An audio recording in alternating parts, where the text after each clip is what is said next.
Apa kiat-kiat untuk cepat menumbuhkan janggut?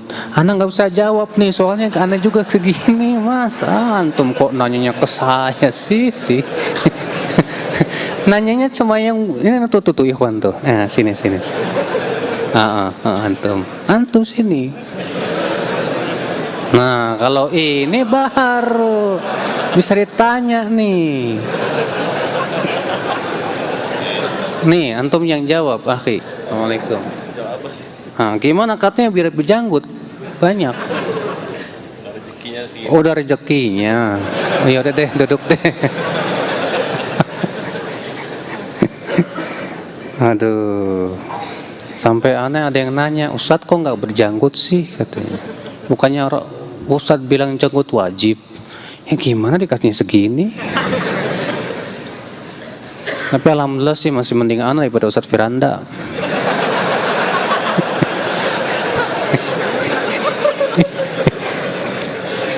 Tapi kalau ilmunya jauh lebih banyak beliau, Pak. Di antara hal yang aneh yang saya pernah dengar, ada yang pernah cerita, Ustaz, saya pernah mimpi ketemu dengan Nabi, Ustaz. Sudah lama, tapi saya baru cerita sekarang, Ustaz. Kenapa? Karena saya aneh lihat Nabi SAW. Gimana? Jadi saya ketemu dengan Nabi SAW, ada beberapa orang, dan dia bilang saya Rasulullah SAW. Tapi waktu saya lihat Nabi pakai songkok nasional, kemudian pakai sarung. Ya mungkin Nabi lagi pakai baju lain kan bisa saja. Tapi yang anehnya Nabi pegang rokok gudang garam. Ini benar ini, wallahi dia cerita sama saya. Saya tidak main-main ya. Iya, makanya saya bilang subhanallah. Nabi sempat-sempatnya iklan rokok gudang garam. Saya bilang coba sarungnya merek apa itu, coba lihat. Masih ingat nggak?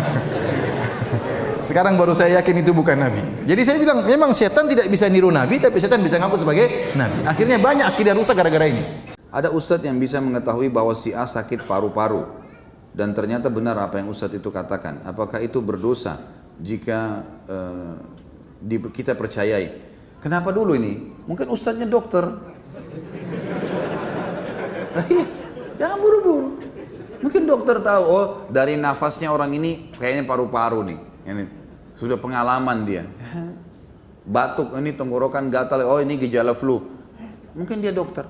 Tapi kalau dia tebak orang lewat, ini paru-paru. Nah itu dukun. Ini bukan ustaz, ini dukun. Jangan dipercaya ini. Ya. Apa hukumnya bagi pedagang yang meminta tolong dengan dukun agar dagangannya laris? Dosa besar. Dan kalau dia percaya dia bisa kufur. Enggak boleh teman-teman sekalian.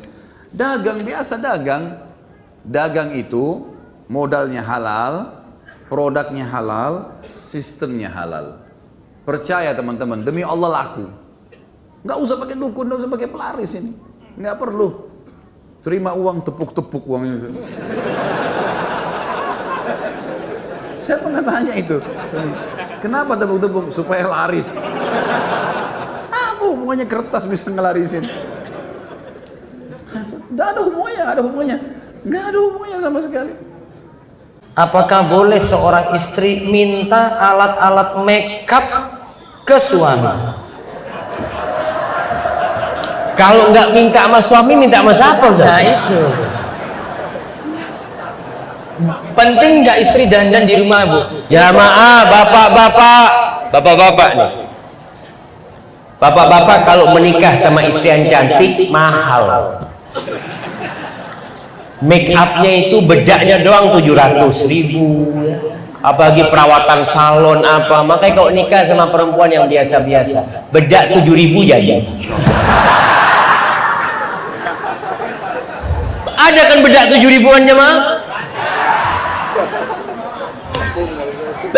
Tapi jemaah, perempuan itu kalau minta alat-alat make up, bapak-bapak harus penuhin, tapi pakai syarat.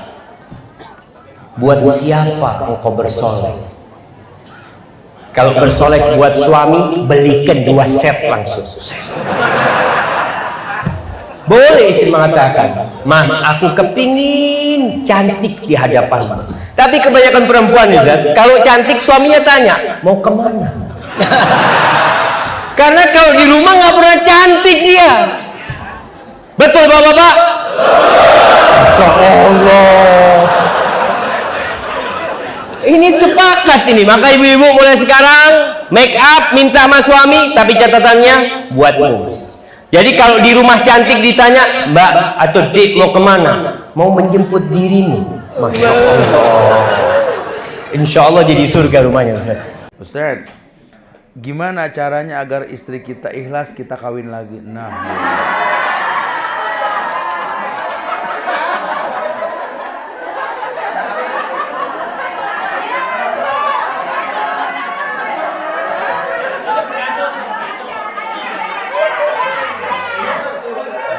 Zuhur.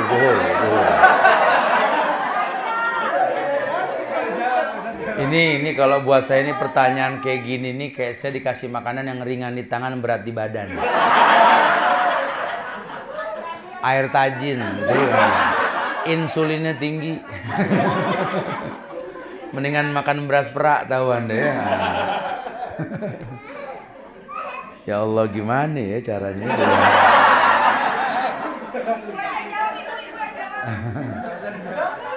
Ya Bu, ini syariat Bu, ya. Kalau syariat tuh kita harus sedikit berlapang dada. Ya sebelum saya ngomong, ibu baca dalam hati, Robbi shrah li sodri. Ya syariat mau bilang apa ya? Cuman buat laki-laki, poligami itu bukan tujuan, tapi solusi yang Allah tawarkan.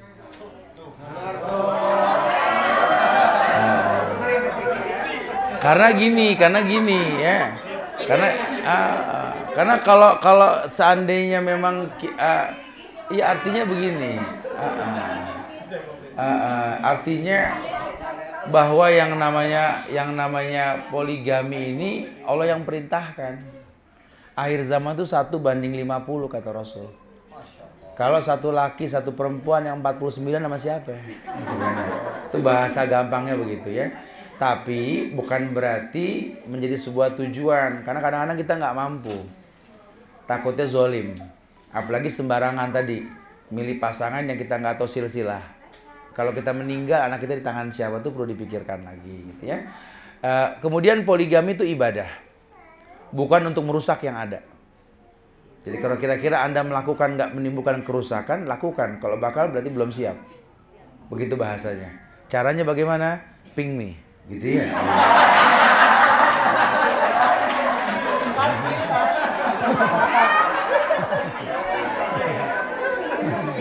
Ya, selesai ya. Cukup bijak kan jawabannya.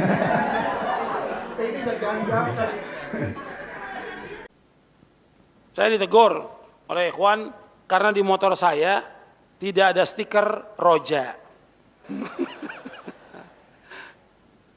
Padahal saya bukan kru Roja. Apakah ini termasuk apa Ustadz? Ini termasuk gulu. Ini termasuk gulu. Kita ini gulu berlebih-lebihan. Dan ini banyak berlebih-lebihan. Orang harus, yang penting antum mengambil manfaat istifadah dari kajian yang disampaikan dan amalkan. Nggak mesti ada stiker Roja. Ini gulu. Nggak boleh seperti itu. Orang harus manfaat. Hatta juga umpamanya karyawan Roja juga, dia harus mengambil manfaat dari kajian yang disampaikan. Jangan pakai jas kru Roja, tapi nggak pernah dengar pengajian. Sibuk aja dengan ngambil gambar. Sibuk dengan ngambil gambar. Sibuk jadi panitia. Dia harus mengambil manfaat. Nanti rugi, dia seperti lilin. Dia menerangi orang tapi dia terbakar. Nggak boleh dalam Islam seperti itu. Semuanya yang di Roja, yang di Masjid Al-Barakah sekitar harus mengambil manfaat dari kajian-kajian yang ada. Hadirin, antum panggil istri apa? Panggil istri Mas. Astagfirullah wa atubu ilaih. Antum manggil pasangan antum Mas. Nggak mungkin nama istrinya Imas. Misalnya kita ajarin istri kita, dibantah, dibalikin. Terus kata istri, makanya jadi laki mikir, pakai otak. Terus ada nggak suami yang tetap tenang, sakinah? Bro, kenapa tetap sakinah? Karena istri saya cantik. Gak ada. mayoritas yang sudah nikah bertahun-tahun, wajah itu kan semakin bukan peran utama gitu loh. Ya nggak sih? Apalagi di usia-usia pernikahan panjang gitu. Emang kalau antum marah besar terus istri antum cantik, antum nggak jadi marah? Enggak, marah-marah aja gitu loh.